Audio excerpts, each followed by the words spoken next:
Hello and welcome to my new Sopranos analysis video, Jason and Justin, Sperm Smuggling, and a Guy Named Georgie Neck. In Season 5 of The Sopranos, we follow the saga of Steve Buscemi's character, Tony B. Long incarcerated, he comes out of prison to find his life and family in ruins, while his cousin, Tony S., has done very well for himself.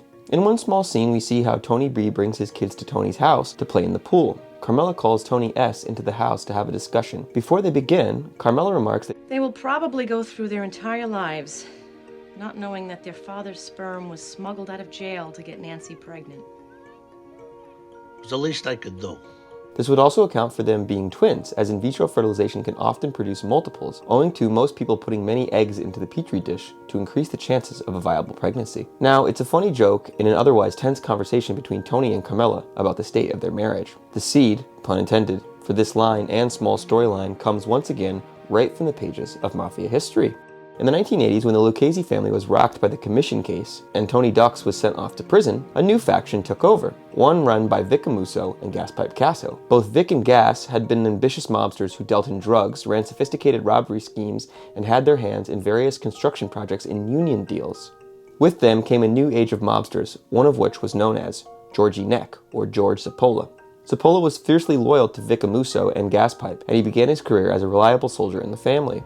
As Vic and Gas took over, they began to reorganize the family and do away with old arrangements, much to the chagrin of older members of the family, who had already resented the young mobster's rise to the top. Tony Dux comparatively had not been greedy, especially in his old age. He felt he'd earned enough each month with his tributes and liked the idea of letting his men earn unfettered. This was not true of Gaspipe, who immediately began questioning why one captain, Michael Papadillo, was making millions in the garment business, but was only passing along a small amount of its profits. After trying to get Papadillo to give up his operations voluntarily, he decided instead to employ Georgie Neck. George Cipolla, along with Alphonse D'Arco, lured the garment industry man to a bagel shop in Howard Beach.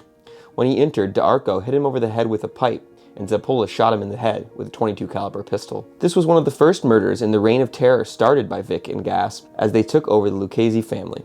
Cipolla was later involved in the murder of a union official named James Bishop, who helped the mob plunder a painting union responsible for municipal projects. However, Casso's reign of terror caught up with him. Soldiers and captains paranoid about getting murdered or having their pockets picked began defecting to the government in droves. And to make matters worse, the government brought down a major indictment for a window replacing scam that the five families were into. Casso and Amuso went on the run, but were eventually nabbed and imprisoned. This left Stephen Crea at least nominally in charge of the family. Crea, from the family's Bronx faction, began to compound his power and influence in the family, leaving Georgie Neck and others to be nervous. Cipolla and a few others loyal to Casso began to plot and scheme on how they could retain control of the family. Cipolla and others also made plans to kill John Gotti Jr. and Nicholas Carrazzo to foment instability in the Gambino family.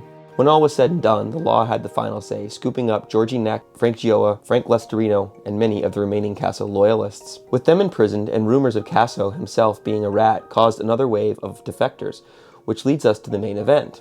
While imprisoned awaiting trial in 1996, Georgie Neck and others were living the Goodfellas lifestyle in a prison lockup near Sunset Park in Brooklyn. Food, champagne, wine, vodka, and even drugs like marijuana and heroin. It was basically a mob social club, but on the inside. This is also where the bizarre tale of sperm smuggling comes from. At the time, Georgie had a girlfriend he had decided he wanted to have a kid with. Through a corrupt prison guard who was also filtering in other contraband, he smuggled out 2 vials of Georgie Neck's sperm. The guard passed them off to Cipolla's Gumar, and the guard was given $500 in store credit at a clothing store that Georgie Neck's girlfriend worked at. Meanwhile, Georgie's Gumar took the sperm to a sperm bank where she froze it. Here, however, the story differs from The Sopranos, in that after seeing how much jail time Cipolla was going to get, his girlfriend decided it was not worth it. The details of the entire affair came to light after his girlfriend told the authorities everything following an internal sting operation looking to stop the contraband from entering the facility. The prison guard was fired. It was revealed he had bought an 8-ball leather jacket, some shoes, and a Yankees bomber jacket with his ill-gotten store credit. Who knows what happened to Georgie Neck's girlfriend, but Georgie Neck himself